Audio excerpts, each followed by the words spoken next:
చిటికెడైన ఉప్పుందా వాన నీరు అతిశయమే.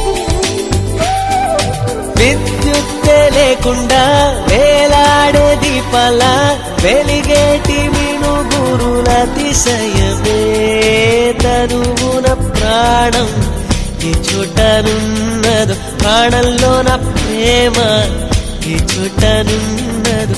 ఆలోచిస్తే అతిశ